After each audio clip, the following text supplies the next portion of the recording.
me just, oh, there we go. Just wait for people to come in. Just waiting for Soulgasmic Ascensions to come in so we can get this started. How's everybody feeling? How's everybody today? What's going on? What's happening? Just gonna wait for it to come on in. But before I do that, I'm gonna just give a quick introduction for you guys who obviously you follow me. I'm 11 Amose, and today's live. So what I'm doing and started to do is a segment on my Instagram and as part of the brand that I'm starting called Alchemy Talks, where we create a space for just having very honest, soulful, healing conversations. You're here, come on, join. I'm just giving a quick introduction to what this whole platform is about. We just have very honest, soulful conversations, whether it be about specific topics or whether it be to do with just free-flowing conversations. But I just wanted to create a platform where I have conversations with people who just get you. Are you here? Just waiting for it to come. But yeah, where we just have very honest conversations with them. Hi. Can you hear me? Yeah, I can hear you loud and clear. You sound perfect. Yeah, I'm just giving a little quick introduction to like what I'm doing. But yeah, so we just have very honest healing conversations, you know, with people that I feel like can add a lot of value by the knowledge that they know or just who they are as people. And we have the beautiful at Soulgasmic Ascensions. I'm gonna let you introduce yourself so people know a bit about you and who you are and what we're gonna be talking about. Good, thanks. Thank you. So I'm Ankh'KaRa Ashé. It's lovely to be on your platform today. Like, I really appreciate you extending the invite because it's beautiful just to share those gems that we've found in life that have really enriched our experience. So thank you for giving me the space to Thank do you for bringing the energy, man. I appreciate it. Yeah. So I'm based in Birmingham.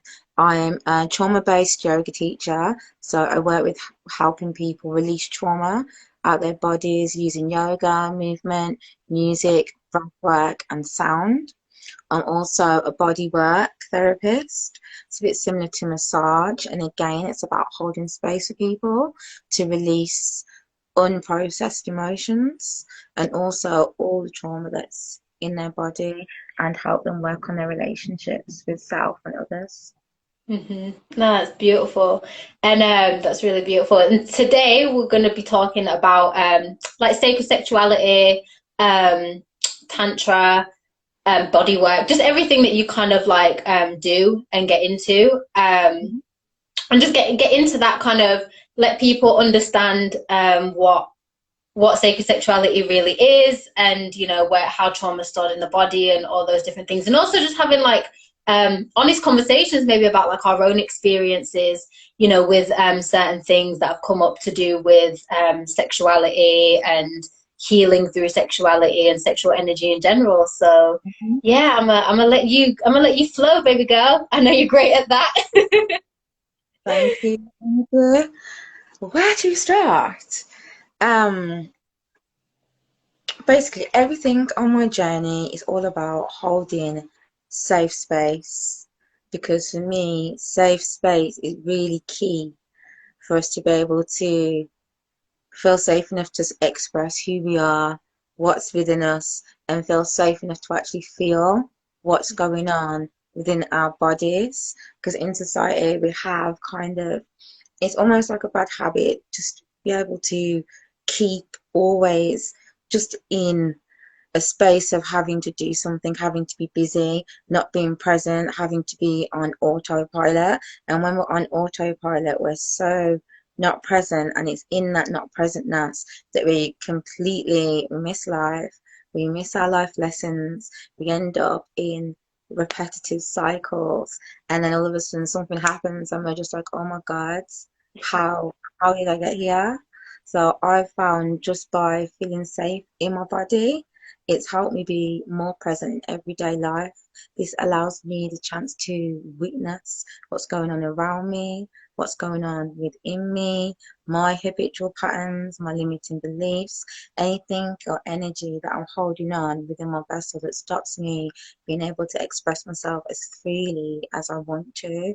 So it's almost like having that safe space allows you to be accountable and present in your own life journey. And I'm like, yeah, just a big fan of being your own savior, your own healer.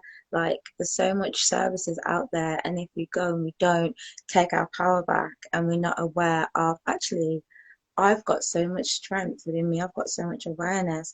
I've got all the keys and all the tools around me that I need to actually change my reality, to change the way I live, to change the way I think. It's just so powerful. And when you tap into self, like no one can take that away from you because it's yours, it's your lived experience, and it literally changes and shapes the way you view yourself. And that knowledge of self, oh my God. Hmm. Yeah, definitely. And I think it's beautiful because I remember when we were speaking on the phone the other day, we was talking about how that feeling of like safety kind of reflects in like everything that we do, and how when we feel safe, whether it be emotionally, physically, mentally, spiritually, like it allows us to open up in so many other like areas in our lives, whether that be, like with a partner, or even just like within our own self and our own bodies, like whether that's exploring our own bodies and we feel that safeness, um or whether it just even just in a sense of like vulnerability. Like, I think when you feel safe, you can be vulnerable, and it allows you to be able to be vulnerable with parts of yourself that you may have been like hiding and suppressing and getting rid of, but also vulnerable with the people that are around you and in intimate connections, and in sexual connections, but even the connections that we have with ourselves, that feeling of safety and being able to hold space and feeling like space is held for us is definitely important in any like relationship, whether it be with self or with like other people. Because I remember we spoke about that and we was like, yeah, you need to feel safe in order to be able to open up. It's almost like the foundation, um Definitely. of exploring connections. Definitely. And it just allows us to just be more honest. And like you said, I feel like when you haven't got that openness in life, it's like we're almost suffering because we feel like we can't express.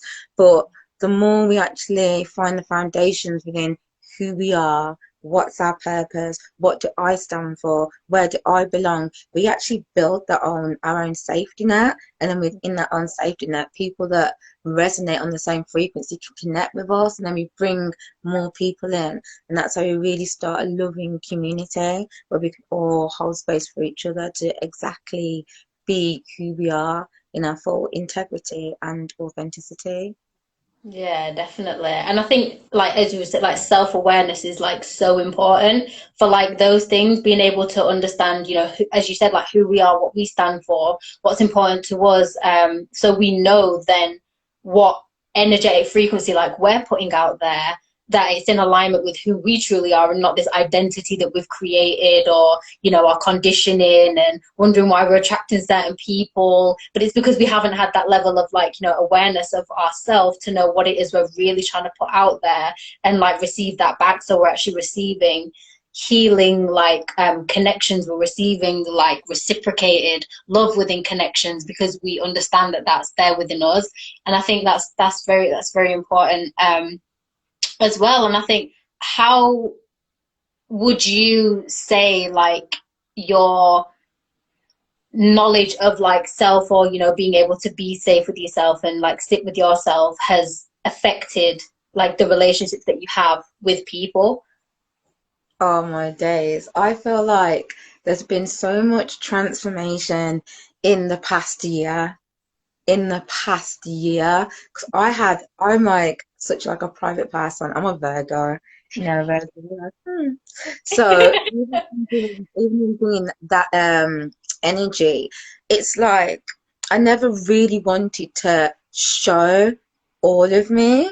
I always wanted to kind of refrain or just keep a little bit away. And it's only after having deep journeys of self-acceptance, self-love, self-exploration that I've been able to fully own my shine, fully step out into the world, be loud, be bold, and be courageous in all I bring. Because I always used to think this is the polarity now, because my ascendant is Pisces, so it's very kind of out there and different and all spiritual and airy fairy and very go with the flow. But then Virgo is like the paradoxical energy that wants to kind of be this traditional, fit into society, be conventional, be right, be prim, be proper. So because I've got those two energies, it's almost like ego naturally wants me to kind of follow the whole Virgo thing, but then the wild part of my soul, my spirit, is just like, no, just be free, just think who you are, just shine, wear this today, forget about the time. And it's just been like, oh my days, it's been something that I really just had to fully embrace and fully own. And even in like doing different recordings and videos, when I'm now watching myself back, I can see that spark. I can see that spark that I had like so many years ago that kind of dwindled out as I was going through like this whole conscious community and kind of trying to work out with my mind what is spirituality, what is energy, what is the right path for me. And I've got so into a mental space that I didn't realize that everything was being filtered through my mind. Everything was almost being second checked and vetted. And in that, I was kind of stifling the full expression of my soul. Mm-hmm. Yeah, it's been such a shift. It's been such a powerful shift. And because it's a lot of it's happened this year, it's allowed me to really look and just see like, yo, this can happen so fast. As soon as you really decide to walk in your truth and step out and be bold and be courageous, actually allow all that light to emanate through you, it's just like, oh my God, it's amazing. It really is. Because I used to suffer from anxiety. Mm-hmm. So I'd constantly have thoughts telling me, oh, everybody's looking at me, or um, nobody really wants me to be here. Like all these thoughts were persistent, and it's only really in big social gatherings, social anxiety. So I kind of had to kind of push myself to go into places. I went out a lot by myself just to kind of get myself into that kind of flow of not knowing anybody. So I've got no one to kind of latch onto and be free. And it's just been a beautiful journey. And to think of the extent that I used to have social anxiety too, it's just, yeah, it's a complete flip around. It really is. And that's all come from the self-awareness. And in that self-awareness, it's been rooted in love. It's been rooted in acceptance, in nourishing myself and making sure that I actually spend time, like Yeah. spend time just going inward, spending time sitting with myself, spending time to reflect on what I need, what makes me happy, what's making me grow, what's Yeah. not making me grow. So that time is just literally Yeah. amplified. Yeah, no, and I think that is so beautiful. And I think it's really beautiful because it's almost like, as you said, it's remembering who you are and finding that spark that was already there. And I think that's a big thing because I know I spoke about this yesterday in one of my IGTVs, but it's like we're just all we're doing is we're going back to who we are at our essence and going internally. I think a lot of the time, like on our spiritual journeys, we can get into this mindset of, oh, I need to do this to be more spiritual. I need to do, not realizing that all we have to do is come back to our essence, come back to that self-acceptance, come back to that love, come back to that inner like wisdom, that inner joy, all of those things that reside like within us. All we have to do is it's like forget, like have just forgetting everything that we believe is to be spiritual and being everything that we already are. And that's like, I think that's so important when it comes to like stepping into our power. We don't have to, you know, do the most like to kind of like be like, oh, this will make me more spiritual, this will, you know, do this or do that. It's like just going back to like me. Do you know what I mean? Going back to what makes me me. What do I enjoy? What do I like doing? What did I? And it's like looking back at what did you like to do as a child? Do you know what I mean? When you was like a child and you had no sense of like judgment and this is wrong and I shouldn't do this because the rest of like the world is going to think these things, like, and I think that's beautiful because children, like I look at Wolf sometimes and he just doesn't care. Like he just is, he's present, he's here, he's just bothered about whether he's going to get fed, whether he's going to get changed, whether he might want a little cuddle here and there. But he's so like bold in his truth, in the sense of if he's mad, he's going to show he's mad. If he's unhappy, he's going to show he's unhappy. If he's like happy, he's going to show that. You know, he's bold in like who he is, and that's because he's so present. You know, he's not worrying about, you know, what this person's thinking about them. He's not worrying about children in general. They're not worrying about what's next to do, all these things that we do that disconnect us from ourselves. You know, this fear, these anxieties, all these things that we have, you know, when we get older. They're just here and they're present, you know, and they're just being their innermost state, their inner state of consciousness. So yeah, I think it is definitely beautiful. It's just remembering, you know, that state, almost remembering that childlike state of like not caring, you know, what the rest of the world is, and realizing that there's enough space for us all. You know, there's enough space for all of us. Our presence is never too big. Like we can always just be completely who we are. So I think that that's really beautiful that you touched upon on that, like for sure. So since that, like, how would you say, like, in your relationships, that's kind of how is that reflected, like in your relationships, whether like intimate or just like friendships and people around you? It's allowed me to love people a lot more, like literally. And it's only like when you fully grow and expand, you can realize from that space of heart-centered connectedness that you weren't so open before. It's almost like you don't know what you don't know.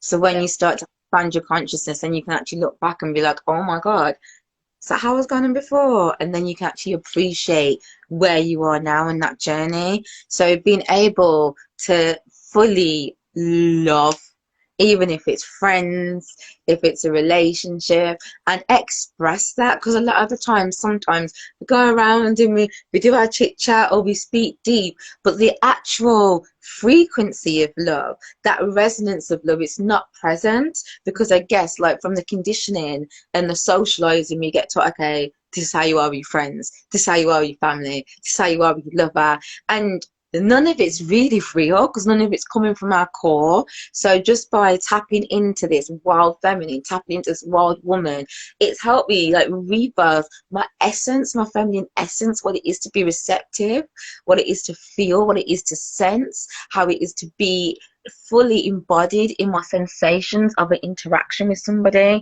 and hold that person lovingly. So when I hug somebody, like, it's not just like, oh yeah, okay, it's a full bodied, oh, heartfelt, like the energy's flowing, it's love, it's a hug, like I've got love from that, love for that person fully emanating out my being.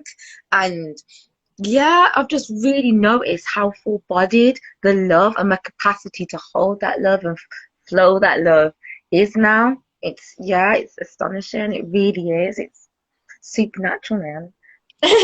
No, that's actually really beautiful, and it makes me think about something that I was kind of going through recently, was, you know, understand, like kind of redefining what intimacy means, because I think we're kind of brought to we grow up to think that intimacy is only experienced between partners, romantic partners. So we almost hold off a lot of our love and a lot of, you know, who we are when it comes to like our friendships, and when it comes to like family, we express it in a different kind of way, but it's not necessarily coming from maybe the space that it would if we was in an intimate relationship with a partner.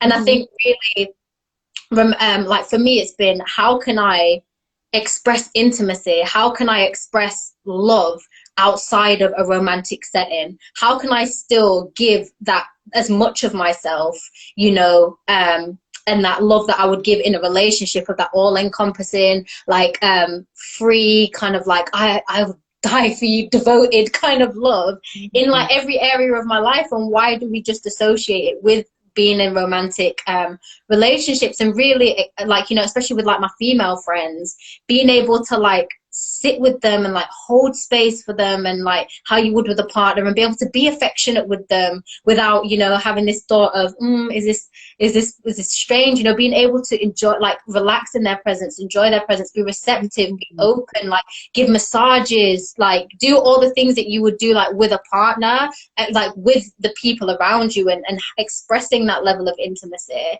like in other connections outside of just romantic. So I think that's really powerful. And I think when we do tap into that love that's within us, that unconditional love, we do express it in the other areas of our lives, you know, without resistance, without that sense of like, oh, is this right? It's like, no, this is just free. This is who I am. This is emanating my being. So it flows in everything that I do, you know, in every connection that comes out. I could be walking down and the man with the dog will feel this love because it's who I am. You know what I mean? So yeah, I think it's important to be able to express intimacy, and really look at what our definition of intimacy is, you know, and where we kind of feel like we express intimacy the most, and thinking, why do we express intimacy the most in those ways? Like, why do we express it only through romantic relationships and not within other relations that are in our lives? Yeah, I think that's definitely important. And what would you say, what does I'm going to ask you, what does intimacy mean to you? What is intimacy to you?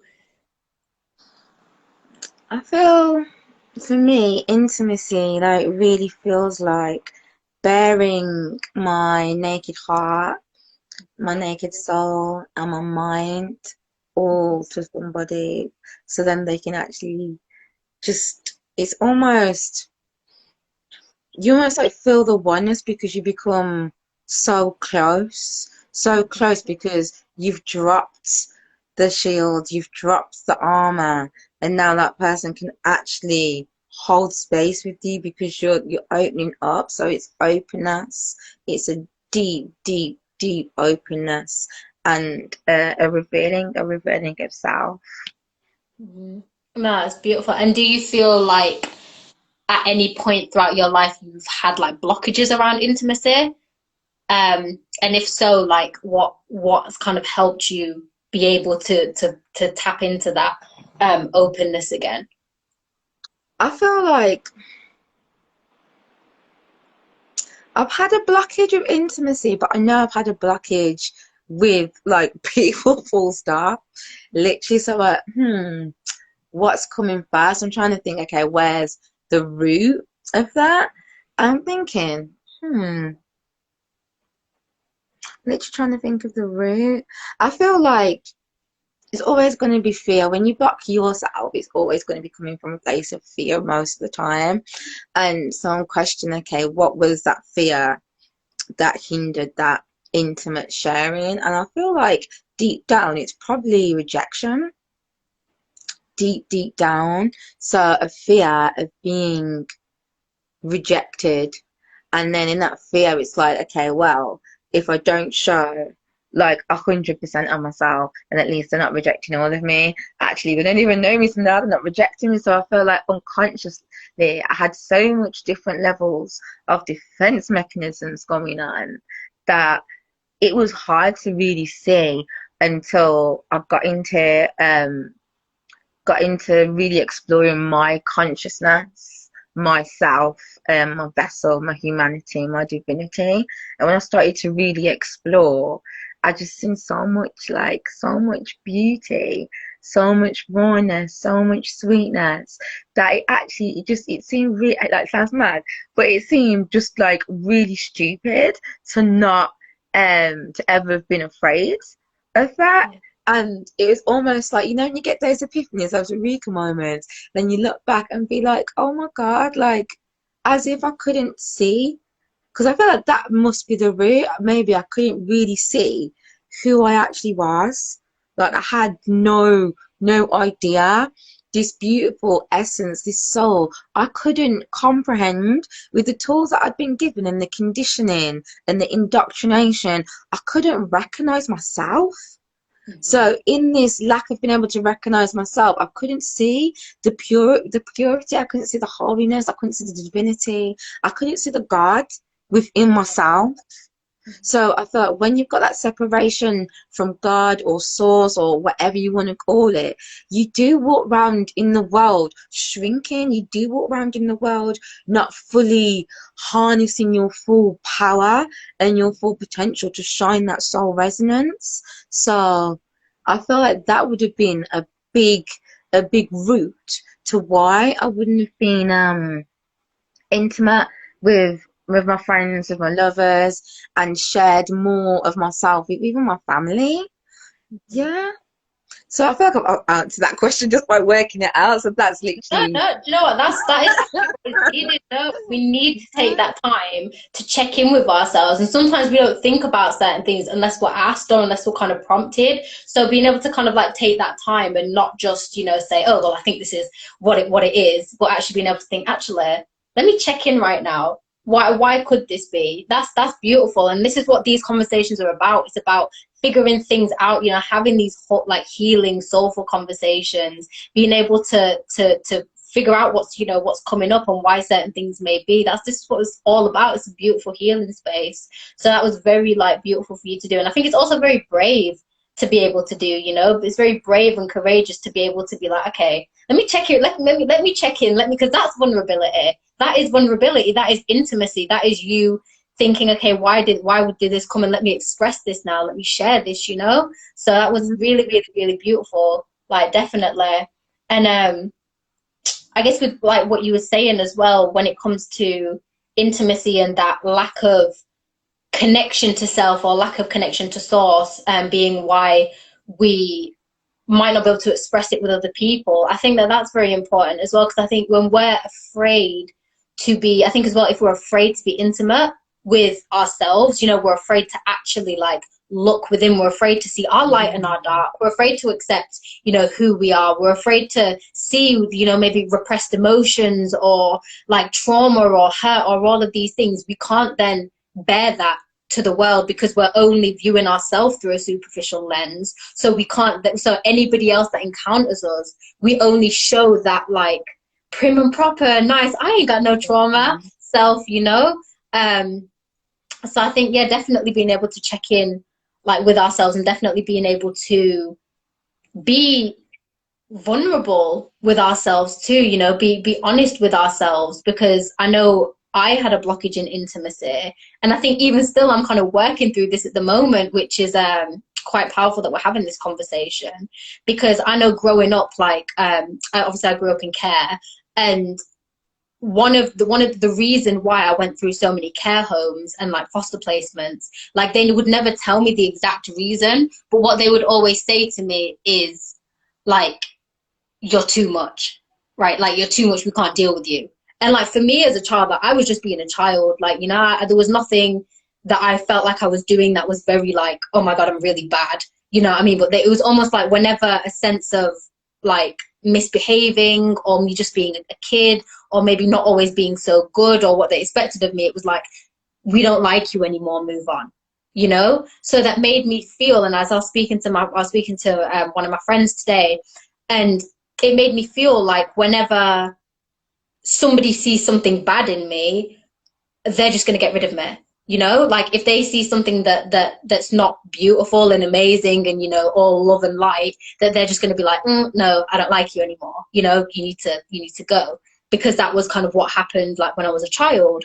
So I think kind of that acceptance, having more acceptance of myself and accepting that, you know, there are things that I'm working through. You know what I mean? There's this beautiful side, but there are also things that I'm working through. There are traumas, there are abandonment issues, rejection issues, you know, pride, all of these different things being like, and I'm okay with that. You know what I mean? I love that. I'm okay with that. I'm prepared to go into that. I'm prepared to express that. I'm prepared to, you know, be vulnerable with that, hold space for that. When we can start to do that, then we're not afraid as much of other people like judging those sides of us, and we can show those sides of ourselves with the set, like, and because we're holding space for it and we're compassionate with it, it allows others to hold space for it and be compassionate with it, because they're seeing how we're treating ourselves, you know, and how we're navigating through that rawness, that vulnerability, that honesty. So it's like how we treat that is then the just almost like the pathway of how others are then able to treat that, you know. So yeah, that felt like that just needed to flow through right now. Yeah, holy. Literally, I can feel as you're speaking, like I can just feel the remnants of the so powerful. No, So it's a so very it open, on yeah, conversation. no, Mhm. it is, and it's beautiful. So when it comes to like your like relationships or like partners that you have like been with, I think one thing especially that can be quite difficult for men, um, especially, is that kind of being able to open up. I know that I've met a lot of emotionally unavailable men. Like within my life, it's been a pattern that I've definitely checked my fair share of like emotionally unavailable men. Um, Mhm. do you have anything that you would kind of like say to the men about, like, you know, being able to tap into their like inner God and like work through like trauma or emotions that they may have? I feel the first thing is that self-love, and that knowing that it's okay not to be good and not to feel like, oh, I've got this and oh, I'm strong. It's actually okay to put your head in your hands and shake or stamp. It's okay to express, because I feel like sometimes we actually end up as a society stifling men's expression to really express what's going on internally, and because there's no safe space for this, it just ends up getting internalized, pushed down, pushed down, pushed down, until one day, if there's the wrong trigger, it all erupts, and then everybody's like, oh my god, oh my god.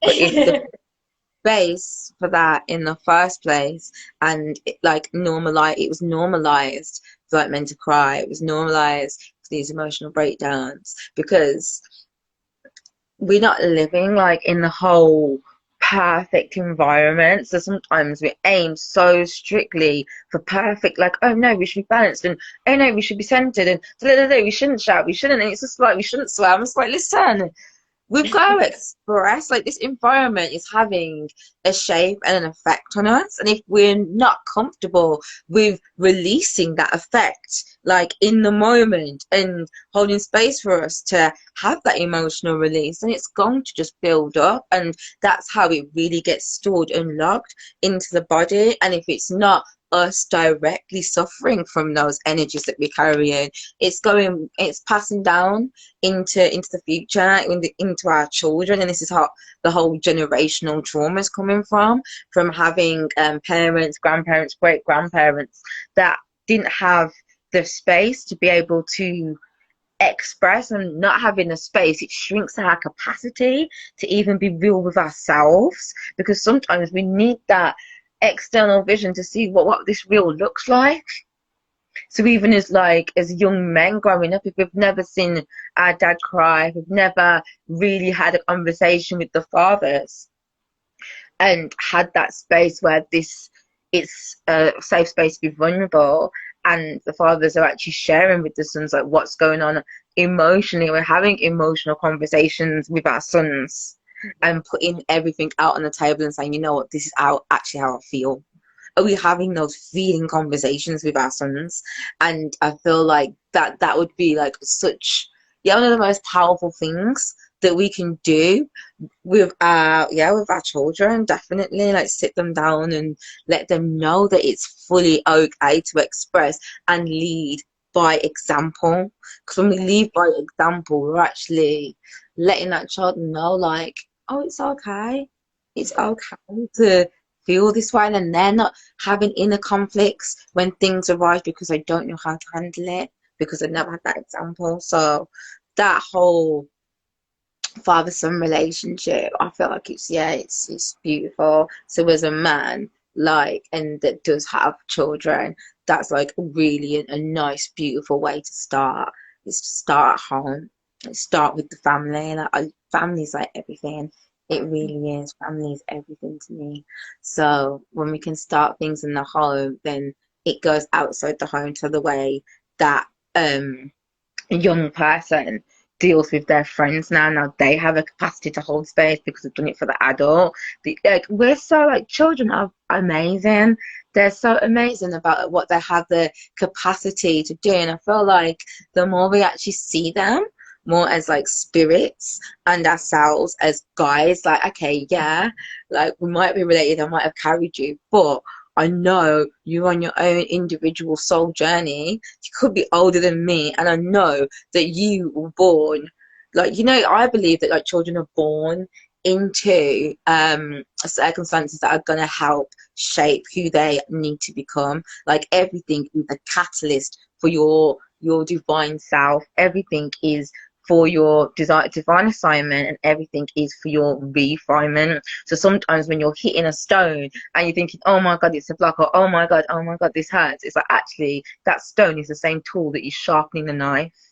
And the more sharp we are, we're sharp in our awareness, in our perception. We're here, we're present, we know what's going on, and then we're like, okay, I wonder why. And it's life. Like, life has been giving us all that inner resilience that we need. Life is giving us all, and it might not, like, seem like it's being in a straight cut manner, but the way things happen in, like, with synchronicities and reflecting when we go through something, we can actually see, like, oh my god, that led to this, and if it wasn't for that, then I wouldn't be here, and if I never had that argument with so and so, then da, da, da, da, da. It's just like, oh my god, like, this is all beautiful. You actually can see the beauty in your past, in your decisions, in the altercations, in the conflicts, in everything. And that's when we can actually appreciate that it's all divine, and it's all for the soul to really be able to express the fullness of what it is to exist here on this plane, be human. It's all humanity, these things that we go through, and it's just all beautiful. It really is. Yeah, no, that was so beautiful. And one of the things you touched on was like the trauma being stored in the body. So, like, talk to me a bit about, talk to everybody a bit about, trauma being in the body, how trauma gets stored in the body, etc. This is one of the biggest things that has helped me, like, shift tenfold the capacity to be able to release all these energies, patterns, going through repetitive cycles, and thinking, okay, well, why is this happening?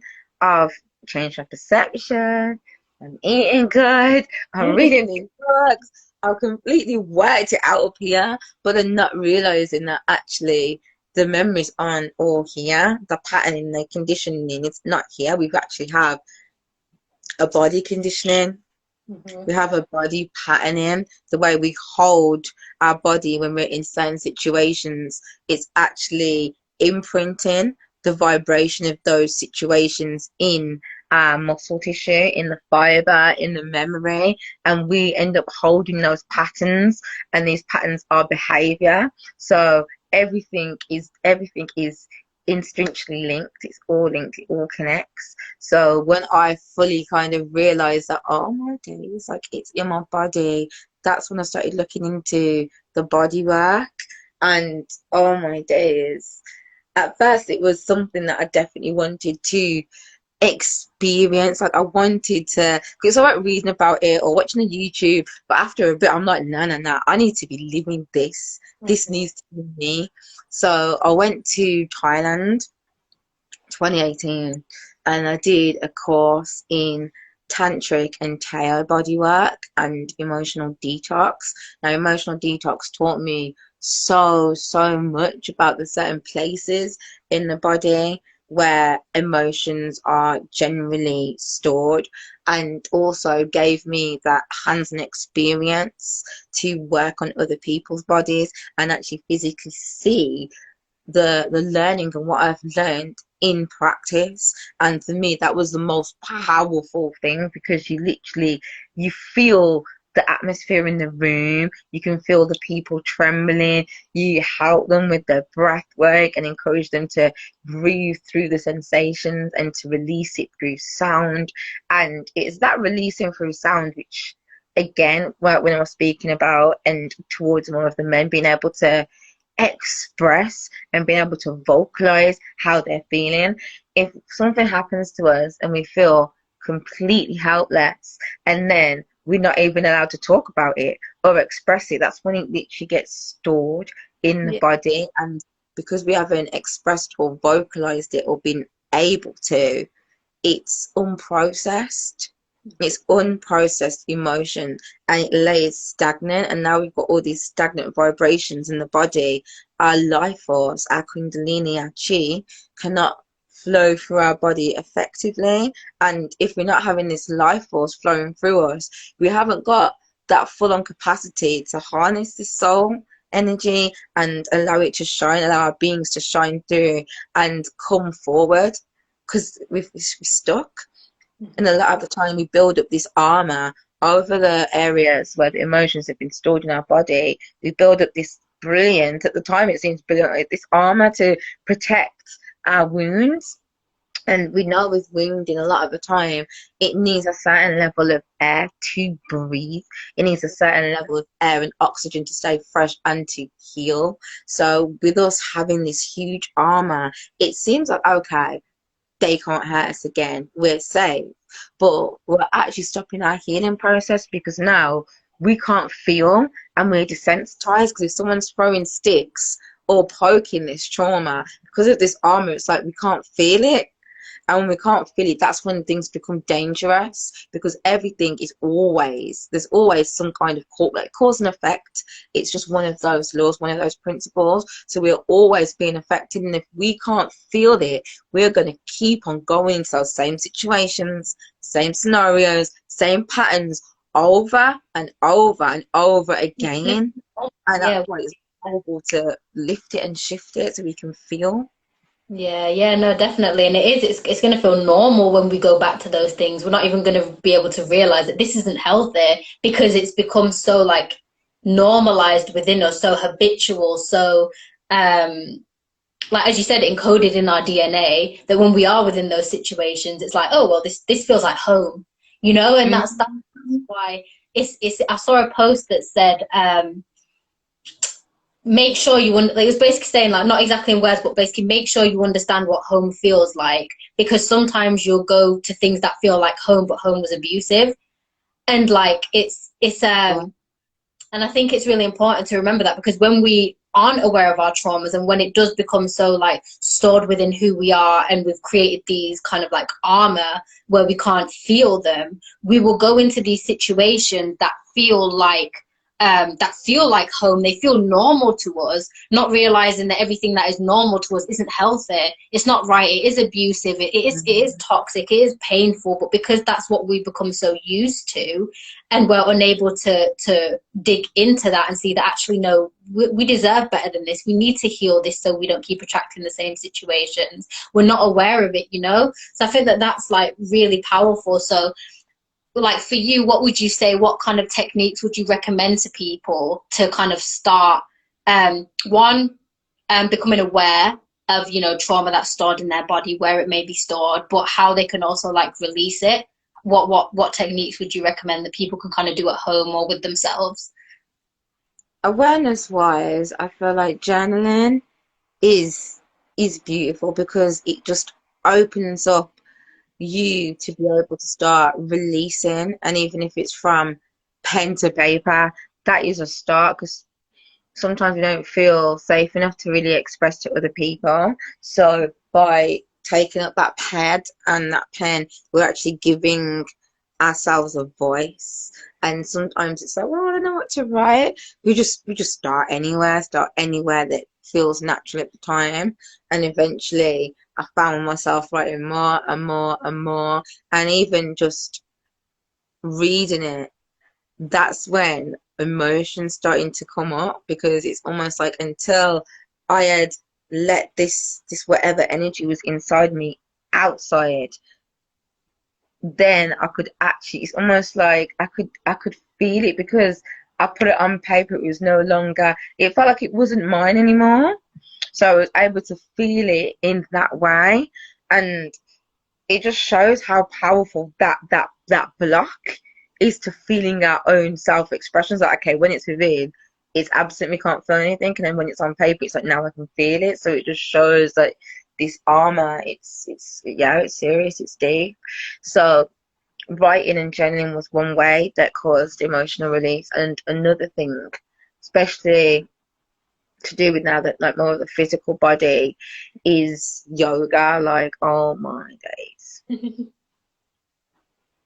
yoga, amazing. Like, it was so deep how it affected me on such a profound level. And this is before I even got too much into the trauma work, but I can reach back for the story because now I know it's linked. So my very first yoga class, imagine, gone in not knowing too much about it, but just knew like, okay, this is something that I want to try. It was Ashtanga, so it was very fast, very dynamic movements. So now I'm doing it all, and obviously it's my first class, so of course I'm not doing everything perfectly. But at the end of that class, my eyes were streaming, and I'm just like this ain't happened before, you know. So I'm just like, no. Like, are these tears? Is this sweat? What is Yeah. going on? What? Is this supposed And to literally, I'm looking at everyone else, and no tears over there, no tears there. Okay, so ain't part of the it's not part of the class then. And oh, left, and I was just like, it's almost like I couldn't fathom. I was just like, whoa, because the way they were streaming, it was something else. And also when I left that class, I just felt this huge, just huge high, Mhm. huge high. And I was kind of baffled. Like, I was so baffled because I knew it's not like I wasn't doing half the stuff right, man. Mhm. So it just shows like how powerful it is to literally just hold that space for yourself and start to move whatever that movement looks like. Start to do it. And I guess it was the breath as well. Like, it's breathing in, then moving, and inhaling, and moving, and linking that breath with the movement, because it's a powerful movement meditation. And I guess it just allowed that energy, that chi, to start cultivating in my body, and the blockages that it couldn't get through, because I'm doing the breathing, I'm pulling up prana, I'm moving life force. It helps to literally dissolve the blockages that I had in my being. And in that release just came through tears. So now looking back on it with like the textbook framework that I've got to be able to go, okay, that's connected to this.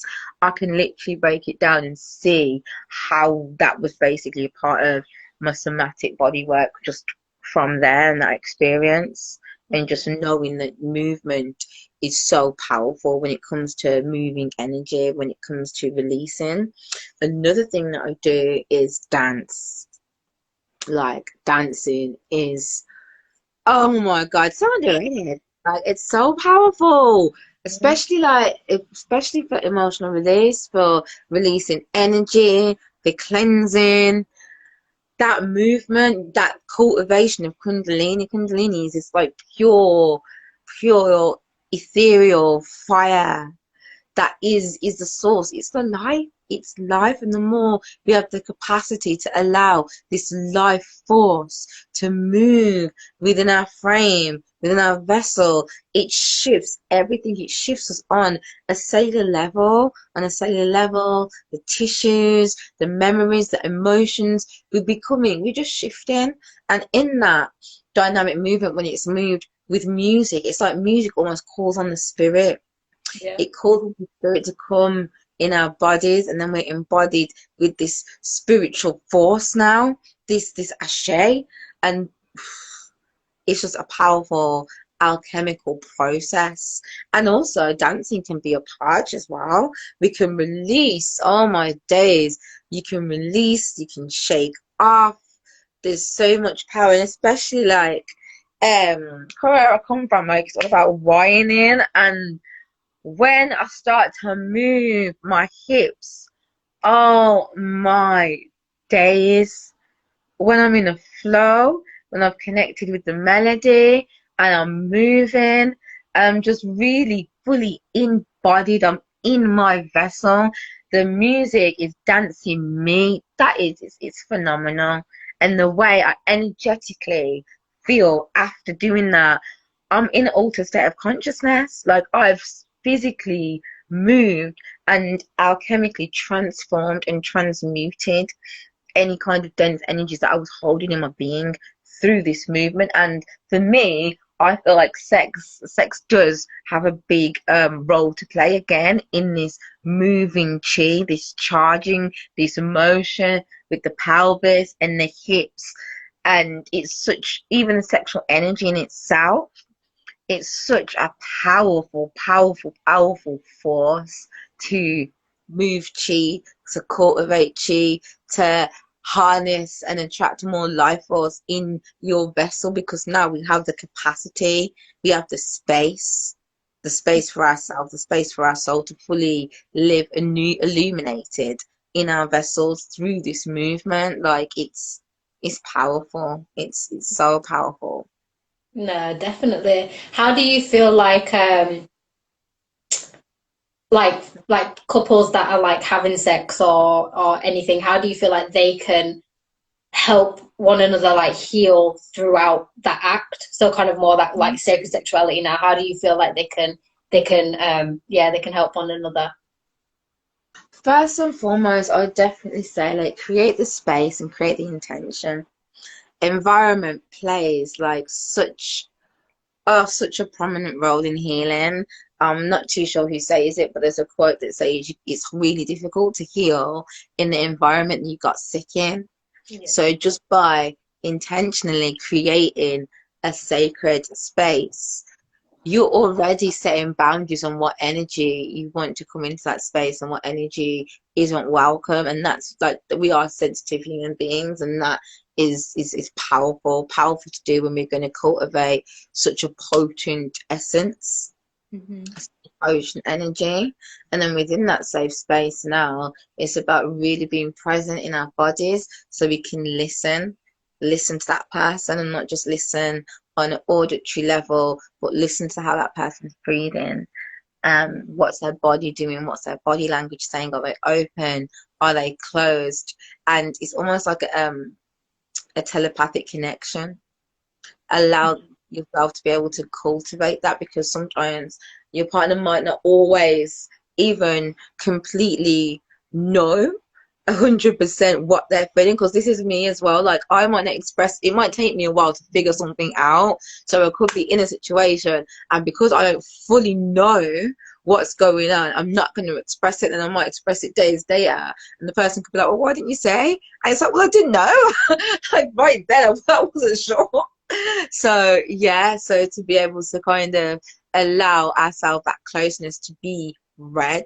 So even in the openness, say if I don't know what's going on with me, if I remain in a complete open state, it allows that partner to be present for me, because I'm not energetically pushing him away, instead of thinking, oh my God, I'm not comfortable, I don't know what's going on, this is coming up, and then my energy's just like, because we feel energy so much that even if we don't communicate vocally, there's so much being said.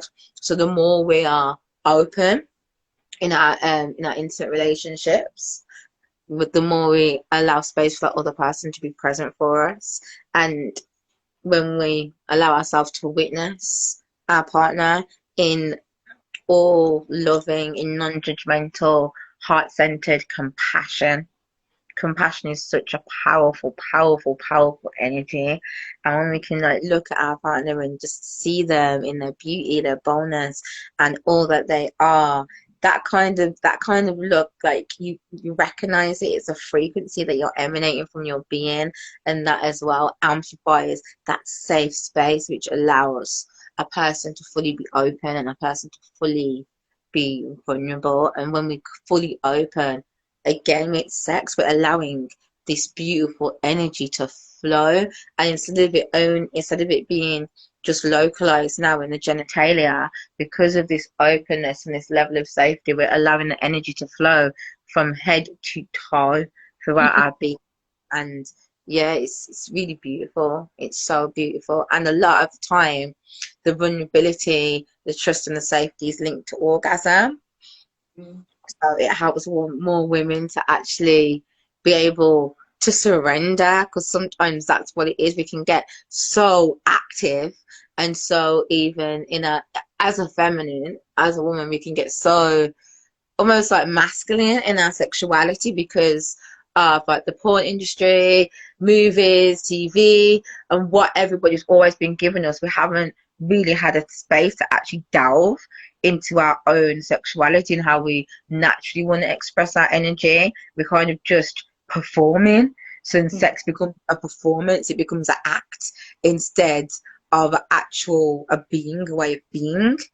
And when we move out of that, we allow ourselves to actually receive.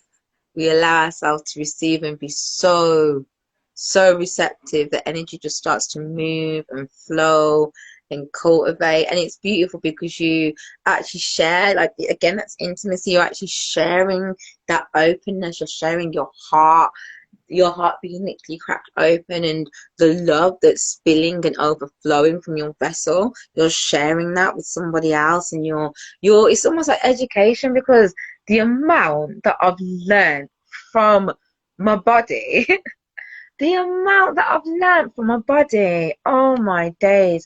I pay so much homage to the body because it's taught me so much. And even in sex, like I always say that I could teach you techniques, I could give you a few tools, but I'm not teaching you, I'm just sharing these things with you. It's your body and your experience that will teach you. And yeah, I literally, for me, I live by that. I live by just witnessing, because when you witness, you only you know what's going on, because it's such a high frequency when you're allowing yourself to really be embodied in the feminine, or if you're a man, to be embodied in your masculinity, and you're allowing that divine creation energy to flow through you. And when you really tap into it, it's it's just so beautiful and so powerful. Like it has the power to literally 360 change your life. Like it is that rich. It causes a rich energy. It's the energy that creates life, that brings souls to this planet. Like this is what we're blessed with right now. It's oh my days. Like I pay so much homage to the sacred force, like so much homage, because for me, there needs to be so much more respect on sex. And I feel like because of our conditioning, indoctrination, experiences, it's like sex gets shamed so much. Sex gets looked at as something gross, something dirty, something we have to be private about. We're not allowed to talk about it. We're just about allowed to do it. And it's just like, how, like, I don't know what people are talking about, because obviously there's a physical act, but then the actual energetics of sexuality is oh my, it's something else. It's really something else. And when we allow ourselves to really be able to explore this, it expands your consciousness. It literally expands your way of being.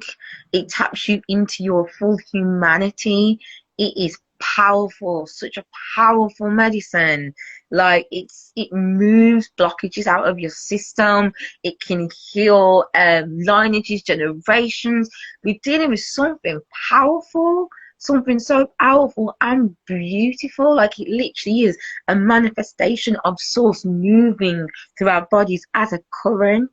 It's something just so profound, so profound. So yeah, sexuality, yeah, needs to be spoke on like that. It needs to be given homage, given reverence, because it's coming from the gods. It's coming from the source. It's allowing us to be creators. It's allowing us to birth these beautiful souls.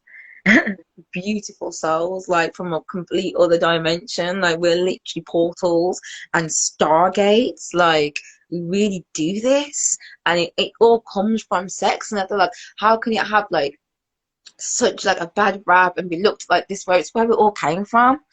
So we've Yeah. like, you have such all these horrible thoughts about sexuality, but it's where we came from. How can we really tap into self, and how can we really love ourselves? We can't. Yeah, and that's so powerful, because it is about releasing that shame that we've been conditioned to have around sex, and being able to even acknowledge and notice where that shame even stemmed from. Because I guess, like, societally, there is this kind of somewhat shame on sex, and if it even though it's very like out there and like over sexualized a lot of things, there's still a lot of shame around actually expressing that sex, if that makes sense, and especially in like a healing way that's non physical. I mean, not just physical, it's very like you know, sensual, and getting in touch with ourselves, especially for women, that sense of like empowerment and sensuality, like, it's very much shamed and like frowned upon.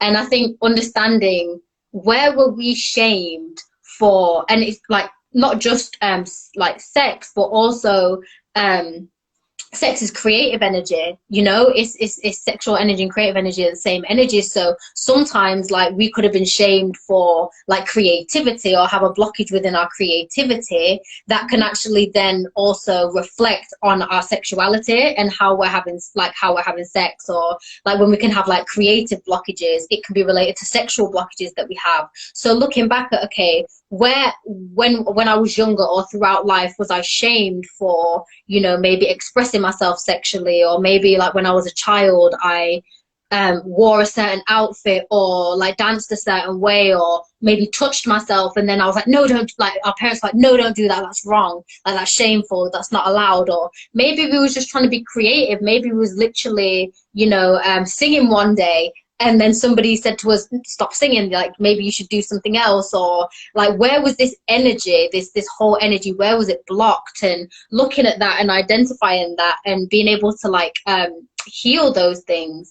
And I think also having the discernment, because this has been a big thing for me recently, having the discernment between, like, do I really want to have sex in this moment, or do I want to create in this moment? Because sexual energy and creative energy come from the same place, it's important to be able to recognize, okay, what is it that I'm actually wanting right now? Because I think as soon as we have this feeling, this almost like orgasmic feeling, this feeling of arousal, we instantly think, okay, this means I want to have sex, because that's all we've been taught. We've not been taught about the power of like sexual energy, what sexual energy really is. It creates a creative force. So we automatically think, okay, this means I have to go have sex.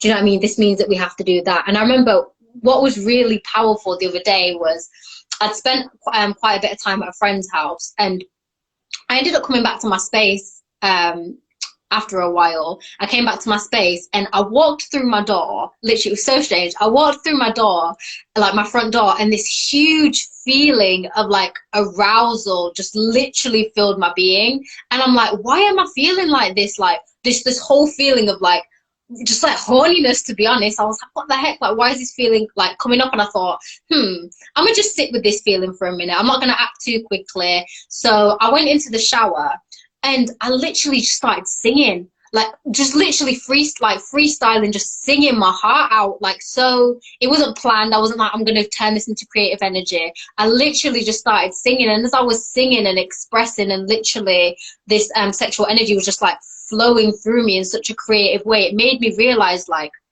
right now in that moment I could have, you know, wasted it, on, you know, maybe sleeping with some, not even wasted it, but maybe like thought, like if I wouldn't have had the awareness that I had, thought, I need to call somebody up right now because this is how I'm feeling, or I could have like wasted it on something else. But the fact that it was transmuted into something creative, and I was like, wow, like after I finished singing, it almost felt like I had an orgasm. Like it felt that feeling of like the sexual energy just moving through my body and flowing. It was like, wow, you know. And also getting rid of the shame that is around masturbation, because I think especially for like women as well, there is a shame that is around like masturbating and being able to please yourself or pleasure yourself, and getting rid of that shame too, because being able to connect with our own bodies and be sensual within our own bodies and know what we actually like and we don't like, that can reflect in our partnerships with people, because you can have some of the most amazing orgasms like by yourself,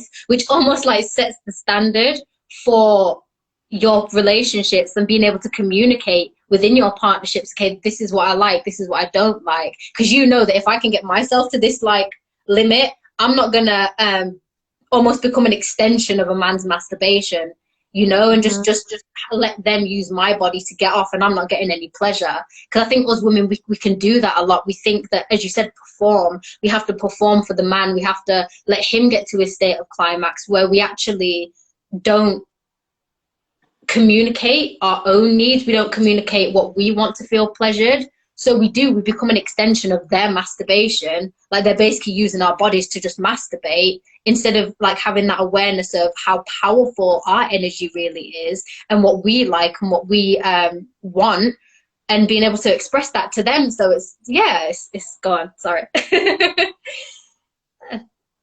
I loved it. I was really tuned into that flow. No, 1,000%. Like the way that we actually communicate with ourselves is touch. So when we touch ourselves, that is a dialogue. That's a conversation. And when we're really present and it's meaningful touch and touch with intention and touch with curiosity and playful, we just allow our body just to become our own playground. And the way we allow ourselves to really explore, it's again being open with ourselves. Because if we can't feel self and like safe and secure with just caressing our own bodies, just exploring with ourselves, and how are we going to bring any kind of safety and security when we're with another person? And that's a lot of the time people can go through freeze responses where they're with a lover or with a sexual partner, and all of a sudden something's happening and they have a freeze response. They can't communicate in that time, but because the other person isn't aware of this, stuff still continues to happen sexually, and the person leaves that whole situation feeling traumatized and can't really integrate or put together or process what's actually happened. And then that person ends up feeling like really, really violated. And so there's so much power in just having a physical relationship with yourself. And it doesn't matter where you want to touch. Like if you want to touch your elbow, if you want to touch your knee, your nipple, your clitoris, anywhere, like you can start with any level of touch. Like myself, I like to touch my hands, like literally, like I just I really, really do love my hands. And I just like this feeling, the sensation of stroking my palms in between my fingers and my tips. I just love that. So even if you're just like starting there, like you can start anywhere you're comfortable, and there's no shame in not wanting to touch your genitals or things like that. You just got to start from wherever you're at, because wherever you're at is the truth that you are vibrating in that core moment, and that needs to be loved. That process needs to be honored. So it's not just like, oh well, I'm not going to touch myself, I'm not going to do this, I'm not going to do that. It's actually where do I feel comfortable? Do I feel comfortable playing on my hair? Do you know, you can start there. Like you can start anywhere. And I feel like it really does help you to be able to communicate with self, have a dialogue with self. And then like what you were saying about, you do get to know what you like, what spots tingle, what angles, and then you can communicate that when you're with a lover. And it's amazing, like it's amazing how men, I find that men actually do enjoy when a woman expresses like, okay, this is what I like, or that's, or I don't like that so much, because I feel like sometimes you can be in a state where no one's having these conversations, or sometimes you can be caught up so much in the energy that you're almost in like in a mindless state. So when it's all said and done, you're like, oh, actually, this could have happened there and that could have happened, but because we're not present, or we've just gone straight up in the mind, or in fantasy, or trying to make the situation more than it is by imagining and going in the brain space, it's like we miss the connection. It's like we miss the call. Your body's calling up and going, yo, can you answer the phone call? It's this here and we're somewhere else. Do you know what I mean? So yeah, it's really powerful to answer the body's calls, because the body, listen, the body knows, the body knows like what it wants, what it likes, what it doesn't like. And the more open we are, the more our body will start to just communicate and almost like, yeah, awaken itself. Like, oh my days. Like,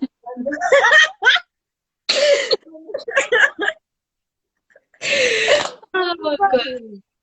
start to awaken, and just, it's almost like you get into like almost like a raw, wild, feminine, embodied state of presence, and the full entirety of your whole soul is there in that moment, and it's communicating through your body, through your moans, tones, movements. And this is how it becomes like an otherworldly experience. It all starts with openness, and that openness just allows your own body's rhythm, your own soul chi energy to flow and move and maneuver you. So yeah, like there's so much more to sexuality. There's so much more. Like we're literally at the iceberg of it, like the tip of the iceberg.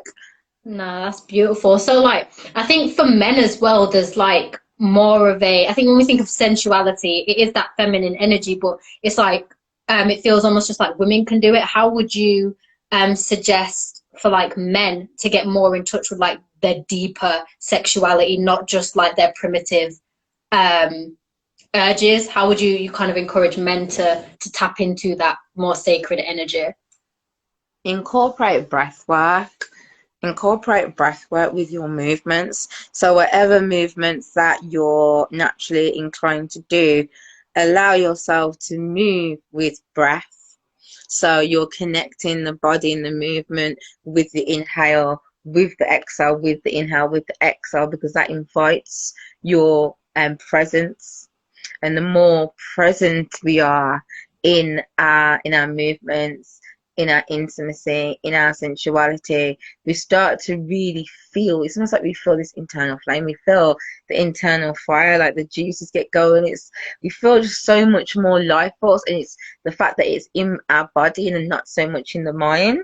We're actually being rooted and connected to ourselves. So that's one way, breath work. And another way, once we've done the breath work, is actually Kegeling, finding that PC muscle, and again having a relationship. So it's like when you get in a car, you need to know where all these gears are before you try and hit the road. We need to be comfortable in using these gears. So these little muscles in the body, the pulls, the stretches, the breath work, they're all your gears in your sexuality. So the more we're able to actually find them, recognize them, and move them efficiently, then when we do go into our lovemaking and we have got our partner, it's almost like it's happening subconsciously now, because we've got to grips with ourselves. We've really got to grips with ourselves and our own sexual relationship with us. And that's where it all starts, literally with us. And that just brings so much more confidence, so much more strength, power, so much personal power. These Kegels, and again, like really tuning into the body and including the breath, the movements, and then getting to know your own body, even like your energy channels. working with that energy and that flow, like it's really powerful, and it does literally change the dynamic on your sexuality and the consciousness that you have access to while you're in the act, whether it be with somebody else or yourself. Hmm. No, that's really beautiful. What would you say about like semen retention? How would you? Because I know that's where a lot of men that I've spoken to like recently, they're wanting to, you know, start semen, like you doing semen retention. How would you kind of like recommend that, or what would you have to say about that? How would you, like, for people who don't know what semen retention is, if there's any men in this life that, or that are watching this later, that don't know what it is, how would you explain that to them and how they could go about doing it?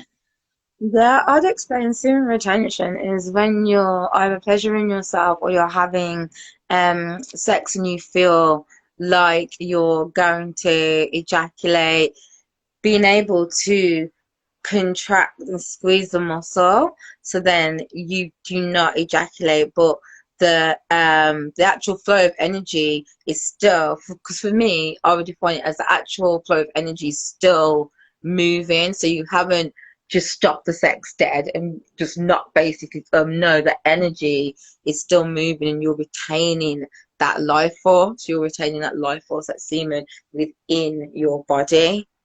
So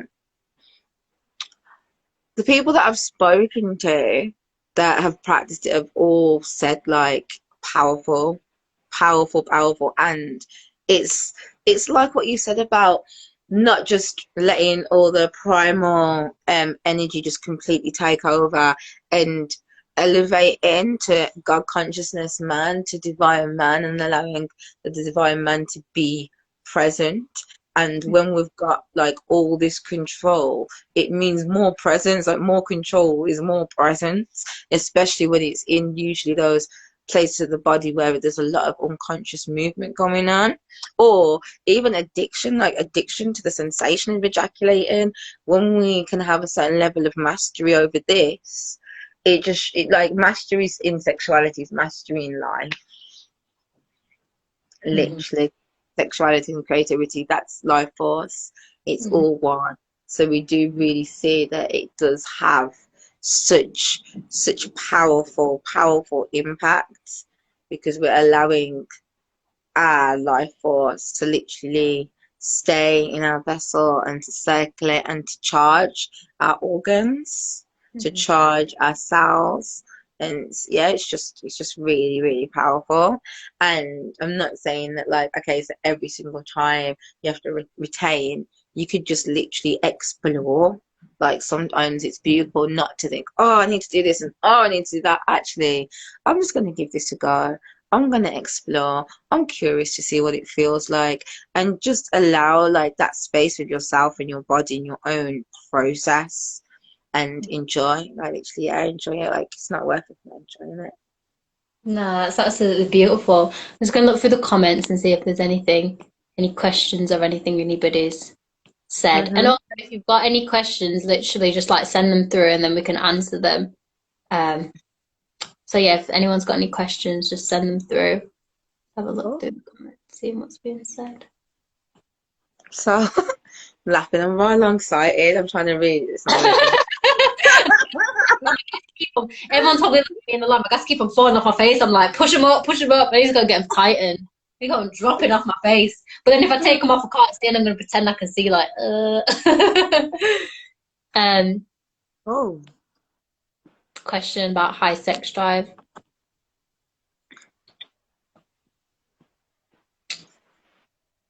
having Um, a high sex drive. yeah. I'm gonna let you go with that one. What, like, as in, like, is it good? Is it bad? How do I regulate it? What's the question?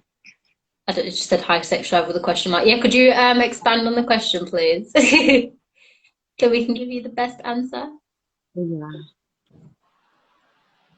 I think though with a high sex drive, sorry, this is just coming to me. It's like it's that thing that I said before about having discernment as to whether or not it's actually sex that you want in that moment, and remembering that sexual energy is creative energy, and like sometimes we have the sensation of wanting to have sex, but it's not actually sex that we want right now. It could be, you know, movement. It could be um creating something, putting that energy into our like business, putting that energy into birthing a project, putting that energy into, you know, making a creation or whatever it may be. So I think a lot of the times when we do feel these urges, it is discerning, and there's nothing wrong with thinking, actually I do want to have like sex right now, or I do want to masturbate right now, but it's just discerning, is that exactly what you want in that moment, or is that the energy calling to be turned into something else other than that? Because sexual energy isn't just sex, you know what I mean? We can't just relate it to sex, we have to relate it to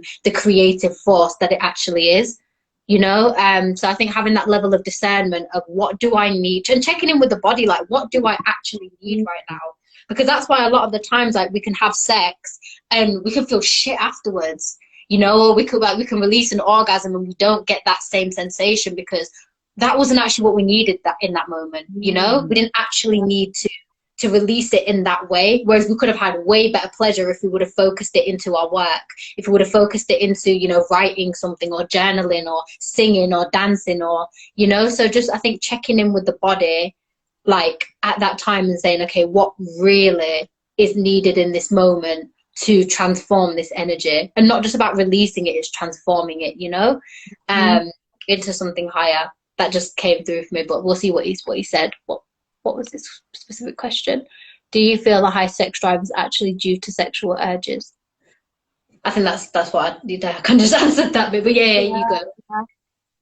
Definitely. I feel like it literally depends. About, obviously we're so individual, we're so different, and we're different at different times as well. So sometimes high sex drive just could mean ovulating, and my body's just giving me all this energy to actually use in to create. So it's more of a biological thing. And then other times we look into it, is it escapism? Is it, I just need this activity, I need this stimulation because I just don't want to focus on what's going on outside of me, so I need something to feed this void that I've got within myself. Sometimes it could be something like that.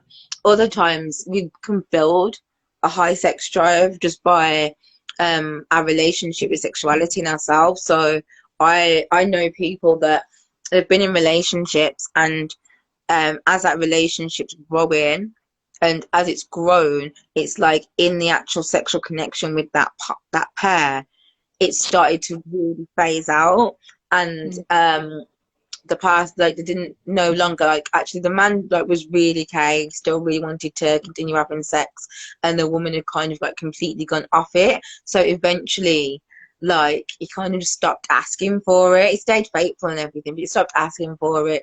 And slowly by slowly, his sex drive just ended up decreasing.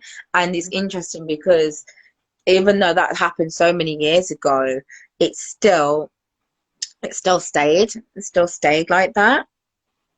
So it depends on, like, our relationship with self and what we're doing and what we've done, because like I said, you can build that sex drive, and then that would be because of your previous actions. It almost be like an unconscious thing, like you start having all this energy that you need to use because you're so used to using it.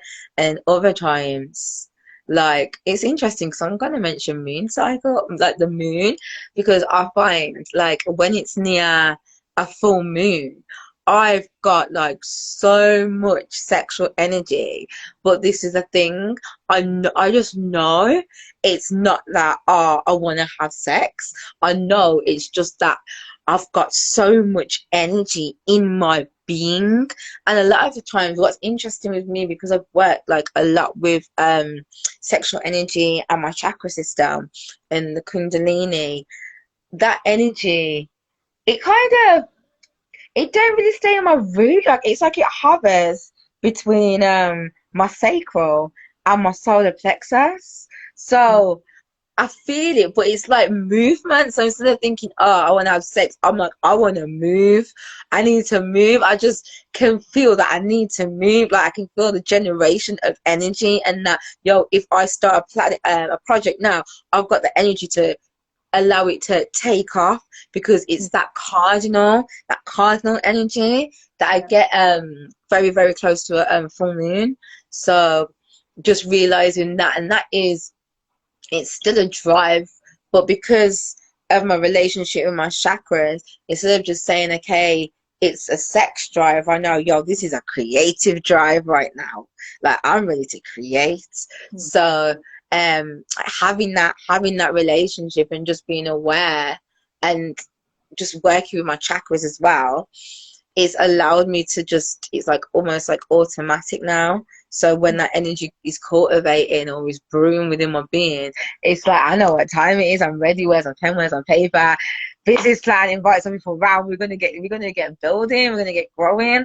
And I think it's beautiful, because think about the sexual energy. If we're not using it like to grow a family, what else could we be growing? What could we be pouring into if it's not a physical sexuality? Like, where are our waters going? What we could be nurturing with this same love tonic, because love is what creates, it's what binds, it's what connects. So where else could I put my love if I'm not gonna physically make love? Where else could I put it? So I feel like it's beautiful when we can recognize that drive for creation, and as an extension of your soul. So instead of putting your soul into another and merging with another on a soul level, it's like, actually, I'm gonna merge my soul into this physical reality. I'm going to create a product, I'm going to create a brand, I'm going to write a poem or a song, and I'm going to imprint me in this reality. Now something exists, now something has been created, it's been pulled and plucked out the ether of this sexual portal. So I love how energy and sexual energy can be used like that as well. And the more drive that we do have, is the more plants we can water with this liquid love. It's amazing, really amazing. Such a potent force, such a potent, beautiful, powerful force. Yeah. What are your views on or what do you think about like celibacy and spending that time actually refraining from having like physical sex? I feel like it's beautiful to explore. It really is. Like, this is my thing. Like, okay, let's try this. Let's see how this feels. And I think if you can go into it with the most open mind, like without putting one thing on a pedestal, like putting celibacy on a pedestal and sexuality down here, if we can kind of equal out the scales and see them both as beautiful and equal and useful for the time that they're useful for, if we can go on it with that kind of frame of mind, and I feel like, yeah, it's a beautiful, beautiful start and a foundation to be able to explore literally like what it feels like to refrain from that physical sexuality. Feel, okay, how am I feeling emotionally, mentally, spiritually, or socially? And just really allow yourself just to process a different level of experience. And as well, like, I feel like we learn so much from what we do and how we live. So for me, I feel like, yeah, it can be really powerful, especially when it's done intentionally, as in the way that you set out to be celibate. Because I've been through like periods of time where I've been that, but I feel like it's not that I set out and I was like, I'm going to be celibate. It was more because I was actually healing. So because I was going through this big healing process, it's just like, I ain't even in the mood. Literally, like that energy just wasn't flowing through me. Yeah, yeah, I feel that. And I think with like celibacy as well, it helps us break the addiction that we may have to sex. I think it is very easy to get addicted to sex. It's very easy to get, as you said, addicted to orgasm and that feeling, or even just sometimes that closeness that we have to people. Because I think a lot of the time when we're actually having like physical sex, we don't actually want to have sex in that moment. We just want to be close. We want to experience intimacy, but we associate intimacy with sex. So that's what we end up doing instead of just having that genuine like closeness to people. But I think when we have them moments of refraining from it, we're actually able to get more of a clear mind of like what sex really means to us. Do you know what I mean? What sex really means to us, how we can have more actual mindful connections with other people instead of just needing to like just ejaculate into another for the sake of company, you know? And I think when we actually spend that time like refraining from it, we break that addiction that we have to it. And then yeah, we're able to more consciously use that energy more consciously, you know, be more conscious of who we're actually sleeping with and not just, you know, taking any experience that's there. And I think it can definitely help. And I think having that level of self-discipline too, being able to practice, you know, sexual self-discipline as well, and being able to do that is very important, because that will help us in other areas of our life, you know, because sexual energy is such a powerful energy. It can literally overtake our body, you know. It's like we will act so much just based on how we feel when we're in that mood, you know what I mean? And because it's an energy that literally is all encompassing and overtakes us, being able to have like discipline of that energy without actually repressing it, you know, because we're not repressing it and shaming it. Like we're just having discipline of, okay, what am I going to do with this energy right now, you know? And I think having that level of self-discipline is really beneficial, like to our whole growth as a human. And as you said, like sexual mastery is life mastery. When we can start to master our sexual energy and our primitive urges, we can start to master ourselves, you know. So I think that that's definitely like very important to have. And I think it's also good to be able to take a break away like from sex at times, and actually be able to look at, why are we having sex? Do you know, why are we actually having sex? Are we having sex from a place of love? Are we having sex from a place of, you know, genuine abundance? Or is it an escapism? Is it an addiction? Is it, you know, is it coming from a place of needing to be loved, needing to be cared for, like thinking that sex is the only way that we're going to get intimacy? And actually looking at our beliefs around sex, looking at our beliefs around why we're engaging with another person. I think when we take a step away from it, we're able to really assess, you know, and really assess. And I think it creates a level of not needing as much validation, you know, not needing as much as much validation, not needing people to make us feel lovable, make us feel, you know, great, make us feel desirable, because we have to then cultivate that within ourselves when we don't have all these external people like giving it us. It kind of forces us to look at ourselves and say, okay, well, no one else is giving me this right now. How can I give this to me? And then when we start to give it to us, it's like, well, I know the level of love that I'm giving me, so I don't just want this basic level of love that I may have been settling for before. I don't just want this, you know, basic, you know, attention or sex or, you know, these things that I was settling for before, because I've now had to face myself and see what it is that sex means to me, or what, you know, love and intimacy means to me. So I think it's definitely, it's purposeful, but as you said, it's purposeful when it's intentional. You know, because you can go like periods of just not having sex just because the opportunity wasn't there. Or you just don't have to, you look back and say, oh shit, it's been 6 months since I had sex. Like, that's not real like celibacy. You've just not had sex. You know, exactly. I think when the intention of, okay, how can I heal, you know, through this? How can I build a deeper relationship with myself? How can I grow a new perspective, like through this time, and aligning with those intentions? I think that that's when celibacy really becomes purposeful, you know, because I think that's important too.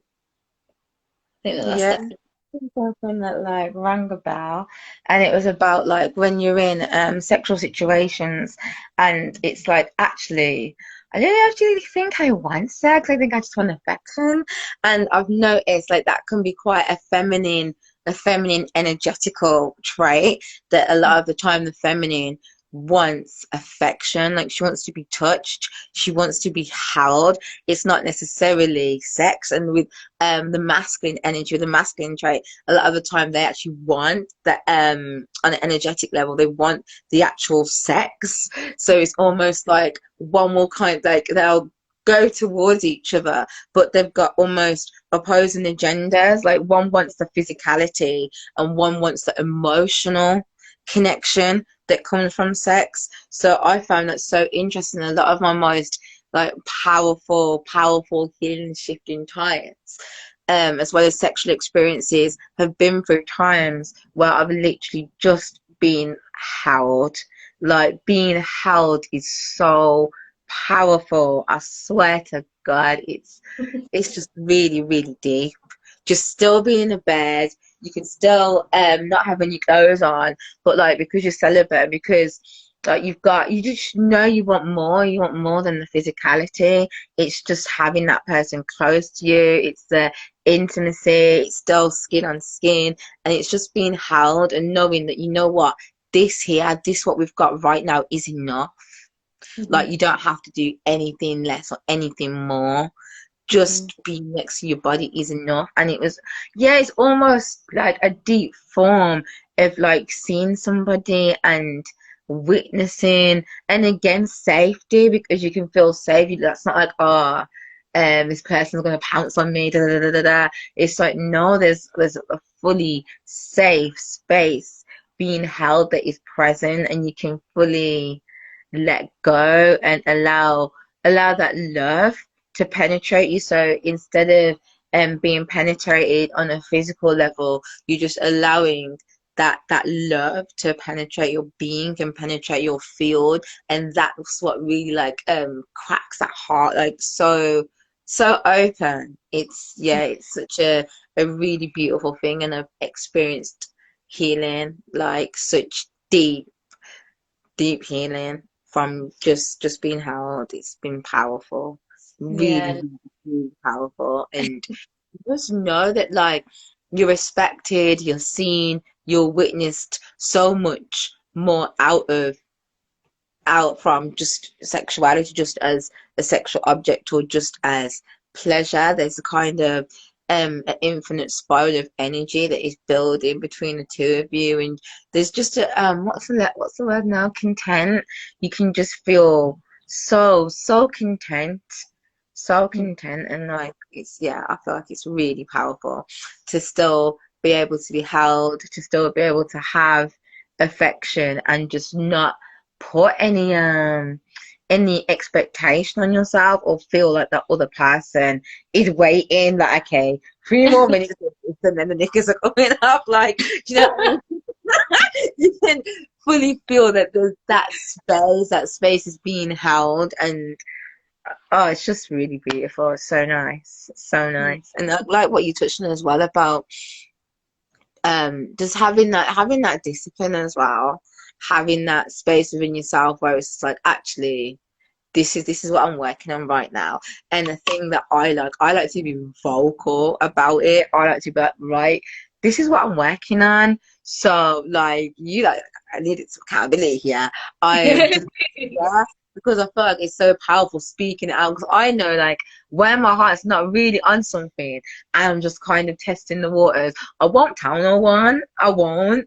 And not even the person that I'm chilling with or seeing or whatever, because it's just like, I know if I say I am doing this, and I've said it now, so I'm just like, gotta do it now.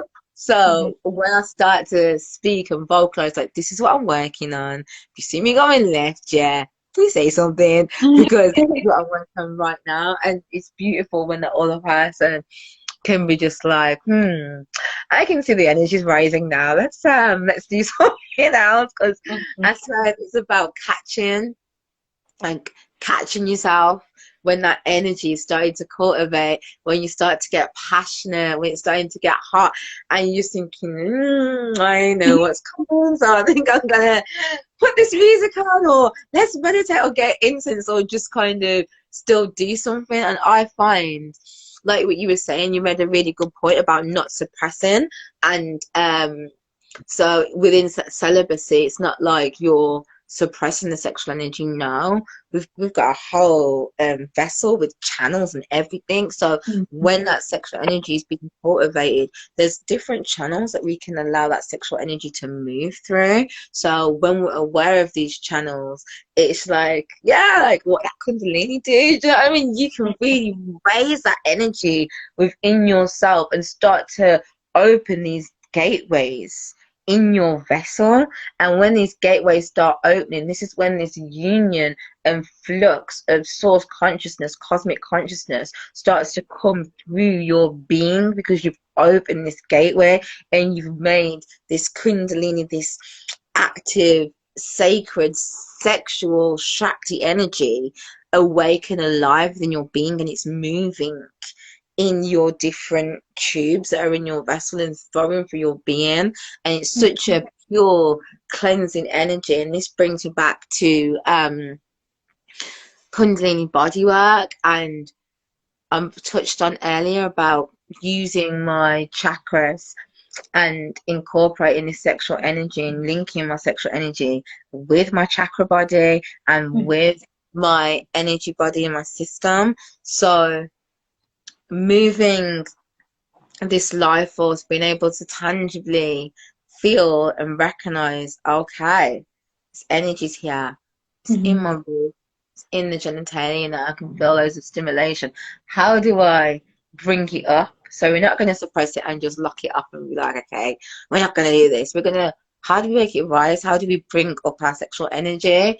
So with breath work and knowing like how to literally pull that energy up, so it can still feel pleasurable, it can still feel nice, and we're pulling this energy up into the higher levels of our chakras. And I found when the energy is first and foremost in my root chakra, that's when I'm feeling sexual now. But as soon as it rises into my sacral, now it's more like loving and sensual. And then if it goes past my sacral into my solar plexus, now it doesn't even feel sexual no more. It just feels active. Like I was got this active energy. So it just made me be able to realize that actually the energy is only feeling sexual because it's coming through my root chakra. And imagine that sexual energy is just light. It's just all white light. And then we've got this red chakra, and this red chakra has a coloured filter on it that's red. So that white light, when it's being dispersed through this red chakra, it's looking like the light's red. It's looking like this energy sexual, but the energy is white. But because it's coming through the root chakra, it's appearing to be the sexual energy. So as we're moving the energy up, we're actually getting to know ourselves and our energy in the most intimate, detailed way, because we're taking, or the sexuality is able to be dropped from it, and we're experiencing it as light. So when we actually start to experience our sexual energy as light and as chi, like, oh my God, you just have the power to illuminate your whole being. Your whole vessel can get illuminated by the light that this energy is emanating from your core. So it's powerful just to allow ourselves space to be able to play, to be able to explore, to be able to be curious, and actually feel the energy for its energy, and not just as, I want to fuck, like, because then we just listen so much of it, literally. So yeah, celibacy, like, it can be so like, amazing. Literally, just having a relationship with the energy itself without needing another, or needing to only localize that sexuality in the genitalia, or localize it in the root area. No, that's absolutely so powerful. Um, do you have any like recommendations as to how somebody could like bring that energy like out of the root and upwards? Would you do it through like visualization, or would you just like how would you recommend people who might not know how to do it to bring that energy upwards into the higher chakras? I call it yoga because to me, like, yoga is that uniting with the masculine energy and feminine energy, and your kundalini, your life force. So there's postures that you can do when you're sitting with your heel. Your heel is right underneath the root. So literally like sitting on it, sitting on your heel, and that allows you to be sitting up at a certain angle, so you haven't got energy leaking from the root chakra, leaking from the Muladhara. There's no energy leaking there, because that's one thing, like, if we're trying to cultivate it and keep it, we don't want it just leaking energetically. So now it's almost like we've done an energetic lock. And then we're working with the breath because we gotta get some energy moving first and foremost. So a lot of the time the breath can help move any blockages that is stopping the energy from expressing itself and moving in the first place. So we're circling the breath. And what I always love to just, this is my play, this is like I always love to like start breathing out my nose, and then okay, I can feel it in my chest, I can feel it in my diaphragm, and then allow your pelvic floor to get involved when you are breathing. So you are moving the breath, and when you're inhaling, when you're exhaling, you're allowing a lot of space to be able to come free. So when your next inhale, you allow that breath to fully occupy the pelvic bowl, that pelvic area. And then that actually, when you're breathing more deeply in your body, you're awakening certain energies that have been dormant. You're awakening certain muscles, certain tissues. So this again, this is very powerful for emotional release. It's powerful for like subtle de-armoring. And then when you've got a certain amount of breath, then it's like, okay, now I've been breathing into the pelvic bowl. You've got more blood flow now, because again, you've got more space. If you've got more space now, you've got more blood flow, and then that is where a lot of arousal energy can start to occur and start to build up. Now, when you've got this arousal energy, like now I'm naturally moving because yeah, sexual energy makes you move, and you've got this energy and it's building up within the root space, within the genitalia. It's about bringing your awareness into that part. So, we're meditating and someone might say, okay, bring your awareness to your toes. Your mind goes straight there and you actually feel like for a hot second you are just a toe. We need to do that with our genitalia. So bring the awareness straight there. And it's interesting because sometimes people feel like, oh, I can't. And then when you feel like you can't, it just highlights disassociations there. So it means that we've been so kind of in our heads that we haven't spent much time in our bodies. So we might just have to start to go to the next higher place. So okay, let's say if I can't be present in my genitalia, maybe I'll go and I'll bring my awareness to my belly button and see if I can find that. Okay, yeah, I'm there. And kind of like, I really honor your process of where you can reach and where you're at.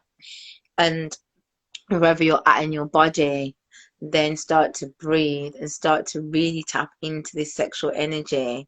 And as you breathe, it's almost like I was doing this the other day on live, like orgasmic meditation.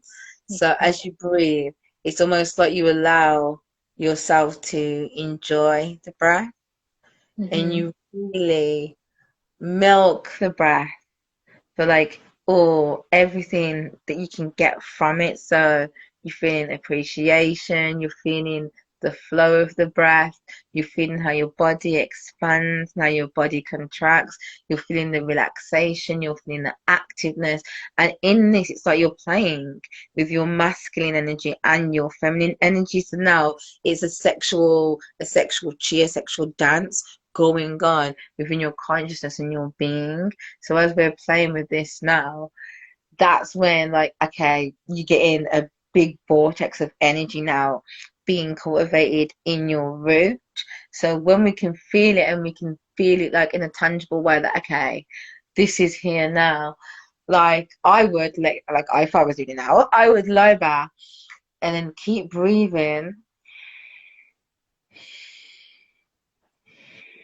And as you're breathing, you're literally allowing the energy to circulate in the chakra.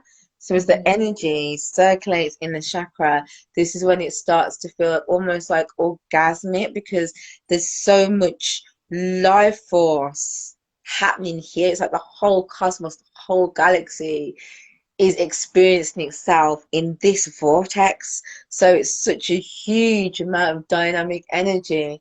And then when you feel that there in that solar, in that sacral, then as you breathe in, you're like, as you're breathing, your body's moving, because this is it. We're breathing is a full body breath. So your whole body is moving as you're breathing.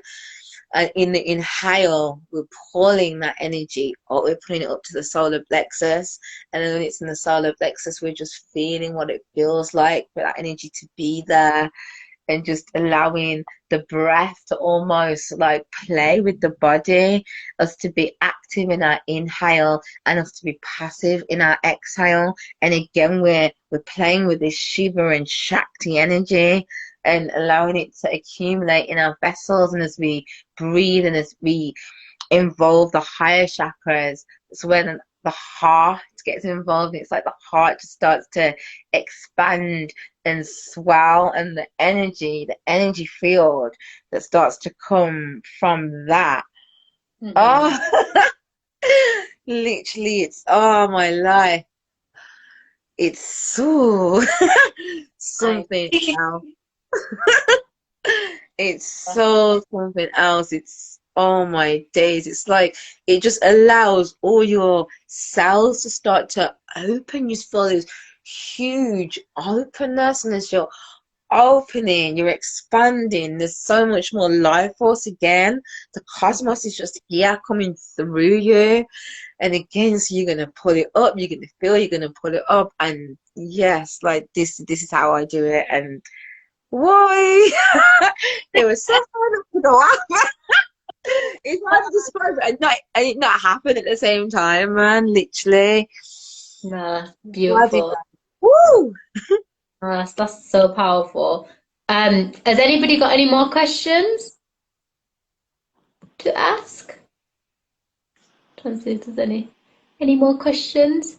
I feel like this conversation has just been so beautiful, and what's been beautiful about it is it's been like extremely informative, as well as just like very like honest and free flowing. And I think that's been absolutely beautiful. And the way that you, as I said, articulate things, like it's amazing.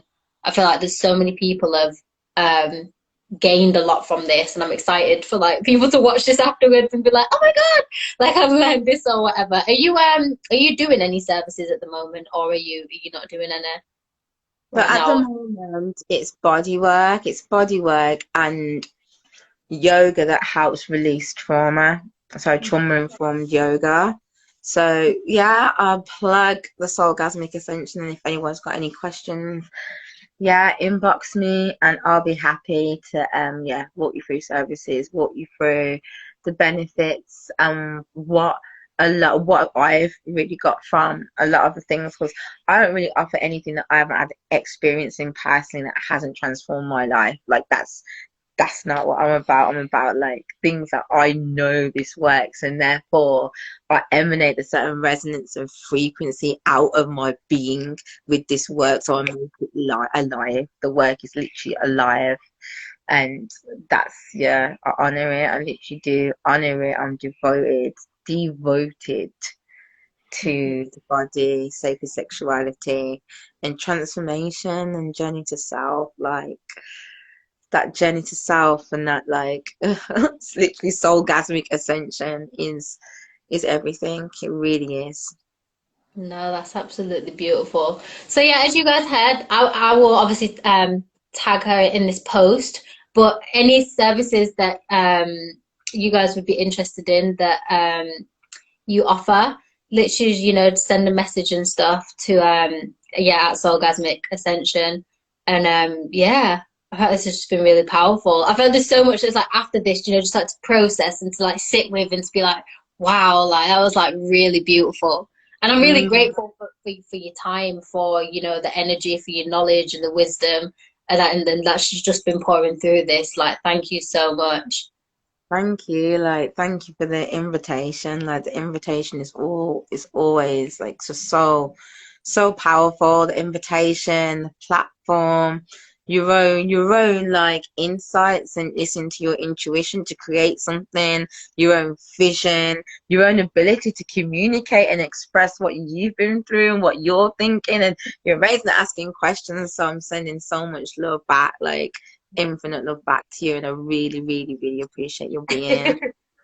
Thank you. I really do appreciate it. As I said, is everybody else kind of like finished with the questions? I think they are.